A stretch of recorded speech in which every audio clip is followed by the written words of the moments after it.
जांभेकर यांच्या स्मृतीस अभिवादन करून मी आपल्या सर्व पत्रकार बंधूंचं इथे स्वागत करतो।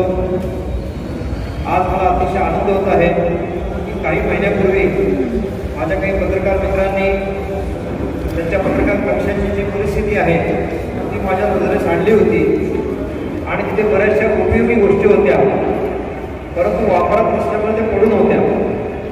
तर त्या उपयोगी असलेल्या गोष्टी व्यवस्थित रिपेअर करून आणि आवश्यक त्या ठिकाणी नवीन गोष्टी आणून अशा पद्धतीने काम करून आपण आजच्या दिनाचं औचित्य साधून या ज्या चाव्या आहेत वापरच्या या आपण देऊ करतो आहोत। याच्याबद्दल मला अतिशय वैयक्तिकरित्या आनंद वाटतो।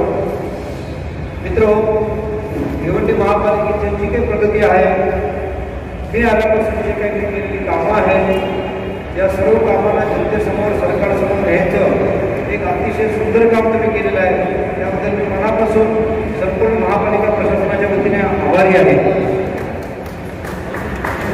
याचबरोबर पत्रकार कक्षाच्या समोर जे शौचालय आहे ते सुद्धा आपण रिपेअरिंग करायला घेतलेलं आहे। थोड्या दिवसामध्ये तुम्हाला ब्रँड न्यू शौचालय मिळेल। पत्रकार कक्षामध्ये खुर्च्यांची व्यवस्था, टेबलांची व्यवस्था या सगळ्याचं आपल्याला व्यवस्थित रिपेअरिंग करून आवश्यक तिथे नवीन देण्यात येतील, जेणेकरून पत्रकार हा जो समाजाचा आरसा आहे, लोकशाहीचा चौथा स्तंभ आहे, त्याचा योग्य तो सन्मान राखला जाईल। आता आपले ज्येष्ठ पत्रकार श्री सुभाष यांनी आपल्याला काही टिप्स दिल्या आणि मी पण त्याची सहमत आहे की पत्रकारांनी वाचन भरपूर केलं पाहिजे। बऱ्याचशा गोष्टीचा जो मागचा टेक्निकल अर्थ असतो किंवा कायदेशीर अर्थ असतो तो आपल्याला आपल्या बातमीमध्ये दाखवता आला पाहिजे। एक उदाहरण म्हणून तुम्हाला मी सांगतो की UPSCचा अभ्यास करत असताना आपण जेव्हा आपण IAS परीक्षा म्हणतो त्याचा अभ्यास करत असताना आम्हाला फक्त एक न्यूजपेपर रेकमेंड करण्यात आला इतक्या सगळ्या न्यूजपेपरमध्ये, तो हिंदुस्तान पेपर, द हिंदू। आणि का तर कुठलीही बातमी जर घेतली तर त्या बातमी मागचं संपूर्ण कायदेशीर ॲनालिसिस त्या बातमीमध्ये केलेलं असायचं या पेपरमध्ये। बाकी सगळे पेपर हे फक्त त्या दिवसाच्या बातमीपुरते महत्त्वाचे असायचे आणि हा एकमेव पेपर असायचा की ज्याला आम्ही अभ्यासासाठी वापरायचो।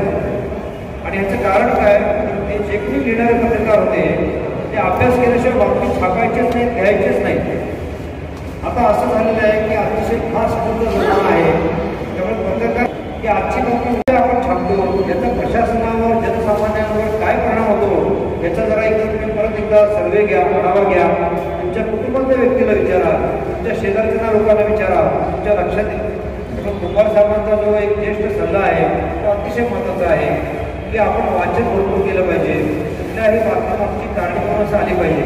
अगदी अजून एक उदाहरण तुम्हाला देतो की सरकार स्थापन झालं, आता सरकार स्थापनेसाठी किती दिवसाची कालमर्यादा आहे कुठल्याही बाबतीत तुम्हाला सापडणार नाही झालं तर लिगल कॉन्स्टिट्युशनल प्रोव्हिजन काय आहे तुम्हाला सापडणार नाही। आपण म्हणतो शहरामध्ये खड्डे आहेत, शहरामध्ये जे खड्डे आहेत ते भरण्यासाठी कुठल्या प्रकारचे डापर वापरलं जातं तुम्हाला माहीत नाही। दाखवा एक बातमी मला की ह्या ग्रेडचे डापर वापरलं जातं, ही ग्रेड अशी आहे, ह्याची क्वालिटी आपण काय धमका असं होत। मग काय होतं, आपण प्रशासनाच्या अधिकाऱ्याची बाईट घेतो आणि त्याच्यातून एक बातमी आपण तयार करतो। बातमी काही वाईट नसते, परंतु ती सर्वांगीण नसते, परिपूर्ण। आपला मुद्दा तो आहे। तर ती होण्यासाठी माझी इच्छा आहे की आपले भिवंडीचे पत्रकार अतिशय उत्साही आहेत। मी आजपर्यंत बघितलंय पहाटे 4 वाजताचा कार्यक्रम असो नाहीतर रात्री 12 वाजताचा कार्यक्रम असतो, माझे पत्रकार मित्र त्यांची बाईट घ्यायला अतिशय उत्साहाने त्या उन्हातान्हात पावसात उभे असतात। आम्हाला नेहमी एन्करेजमेंट मिळते त्याच्यामुळे आणि ते आग्रह करतात, साहेब तुम्ही बोला, तुम्ही सांगा। मला आनंद वाटतो कुठेतरी आपल्याकडून ही माहिती घेऊ इच्छित आहे।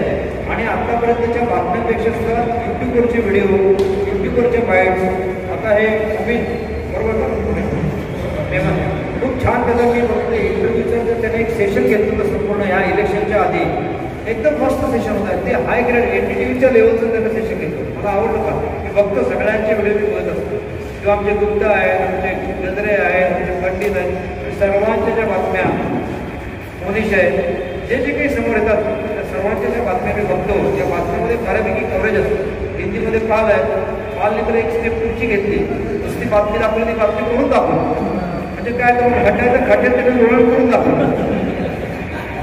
काल समजते आला तर मराठीत कि आपने सिर्फ गड्ढा नहीं देखा है, गड्ढे में नहा के दिखा है, तो जिगर चाहिए इसके लिए।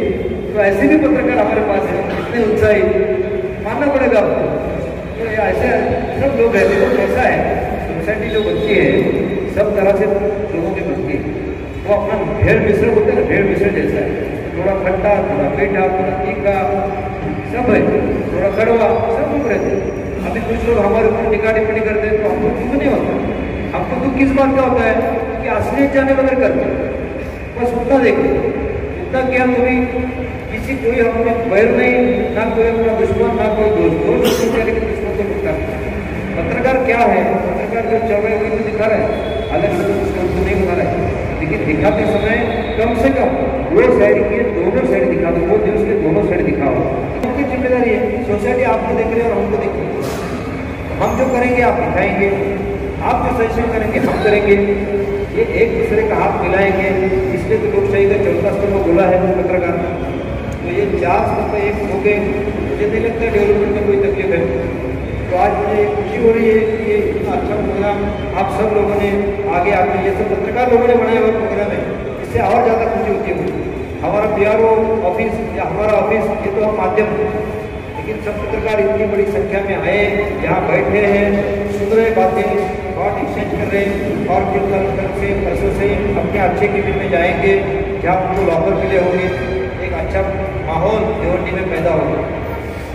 ठीक है, तो मैं आप सभी को एक मेरी तरफ से एक नया साल का भी मुबारक देता हूँ, आज के दिन का भी मुबारक देता हूँ। और आपने मुझे यहाँ बुलाया, एक अच्छा मौका दिया आपसे डायलॉग करने का, इसके लिए मैं बहुत बहुत शुक्रगुजार हूँ। और अगर मुझे टाइम मिले, अगर पॉसिबल हो तो एक आधा छोटा सा खाने का प्रोग्राम भी हम रखेंगे, और उसमें कोई राजकारण नहीं होगा, ना कोई पर्सनल बात होगी। जो बात होगी वो जनता की, विकास की, देश की और सेवा की। ये कहता हूँ मैं। जय हिंद, जय महाराष्ट्र। जनहित समाचार न्यूज सत्याच्या समर्थक आहे। जनतेच्या समस्या शासन आणि प्रशासनापर्यंत पोहोचवण्यासाठी जनहित समाचार YouTube चॅनलला सबस्क्राइब करा आणि बेल बटन दाबा। तुम्हाला व्हिडिओ आवडल्यास कृपया तुमच्या मित्राबरोबर शेअर करा आणि कमेंट करा। तुम्ही आमच्या चॅनल बघितल्याबद्दल धन्यवाद। जय हिंद, जय महाराष्ट्र।